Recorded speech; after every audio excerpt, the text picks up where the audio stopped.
I feel like one of the great gifts of my podcast is that people get access to information they should be paying hundreds of thousands of dollars for. And I feel like this bit right here goes, right to that point. So let's talk. I'll just turn it over to you. Talk about flow state for us. Yeah, there's a whole chapter in the new book on accessing flow states. So let's define it. Your flow states are the state where you feel your best and you perform your best. I mean, who doesn't want to spend more time there, right? It's people call it like the zone, and where it's just like the three markers for it. To keep it simple, just remember SET, S-E-T. The S is self. We lose our sense of self, our ego. We're not thinking about ourselves or how we look or anything like that. The E really is effort, and there's very little effort to get this incredible reward, right, for this activity. And finally, the T is time, where we lose our sense of time. So we lose our sense of self, we lose our sense of time, and things feel almost effortless, because you lose your sense of time, where it's like you don't know 5 minutes or 5 hours went by. And I'm sure some people listening, they've had this experience. And I realized that with everything, there's always what looks like magic. There's always a method behind the magic, always. When people succeed in their relationships or their health, they look younger, or they feel great, or they're making money, they're doing something other people aren't doing, right? Right? You said it, like this: genius leaves clues, success leaves clues, right? And so my work is really trying to figure out the method behind what looks like magic. Even at events where I memorize 100 people's names or 100 random words or numbers, forwards and backwards, I always tell people, I don't do this to impress you, I do this to express to you what's possible, because the truth is we all can do that. It includes flow states. So the three factors again: you don't have a sense of self, it's very low effort, and you lose your sense of time. Now, one of the ways to get into flow state is understanding challenge and capabilities, right? The two C's. Because we won't get into flow state if, for example, the challenge is too big and the capabilities to meet that challenge is too low. Okay. Right? Because then you're just going to be stressed out of your mind. Challenge is too big, but your competency is too low, your capability. Now, if you reversed it, you're also not going to get in flow state, because the challenge is too low, it's easy, and your capability is way too high. So you're just bored, right? So it's not going to get you into that flow state, that zone. So what we're looking for is a closer match, where your capability and the challenge is there, because it forces you to raise your alertness. Yeah. Right, you have to pay attention. You can't mail it in, but it's not so overwhelming, because chronic stress will shut down different parts of your brain. It'll keep you from not being creative and not flexible, not be able to tap into your executive functioning.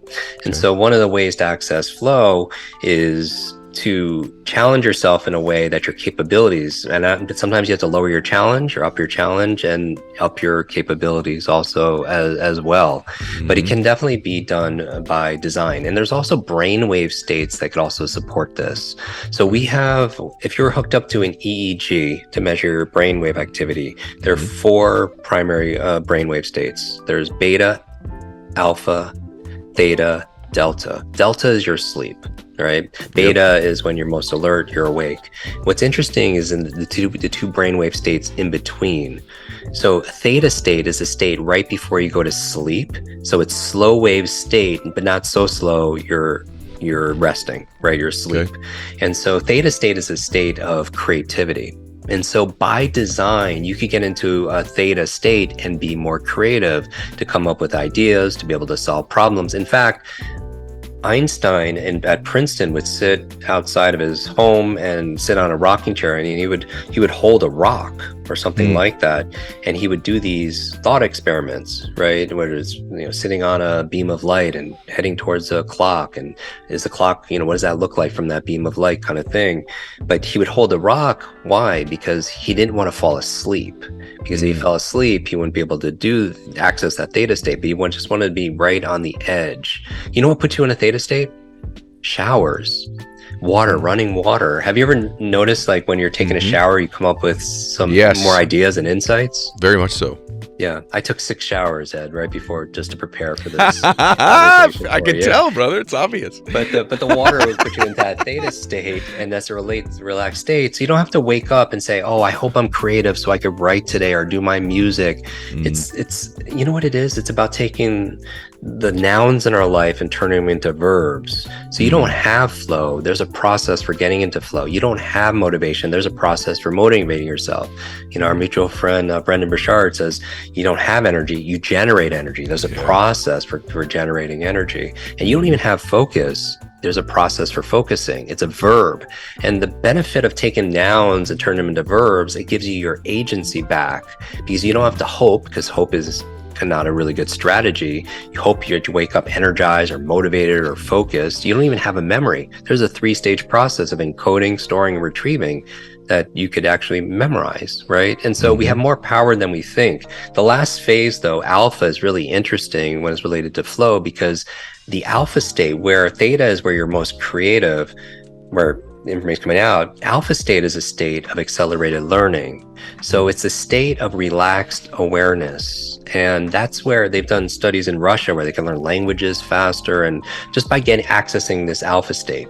And even that's how hypnosis works. Like a good hypnotherapist will put you in a relaxed state of awareness where your critical mind is set aside and you're just more susceptible and to be influenced by positive affirmations or new belief systems, right?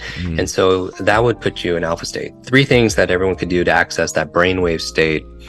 It's visual, auditory, and kinesthetic. So visualizing and using your imagination will put you into an alpha state. Auditory music, there's certain music that will put you into an alpha state. It's not heavy metal and rap, it doesn't put you in a relaxed state of awareness, but classical music. Specifically, we talk about in the Baroque, like some of my favorite, if you're going to make like a playlist, Baroque music from the Baroque era. It's Vivaldi, Handel. It's 60 beats per minute. So it harmonizes with the resting heart rate. So visualize, auditory music, and kinesthetic, feeling-based breathing.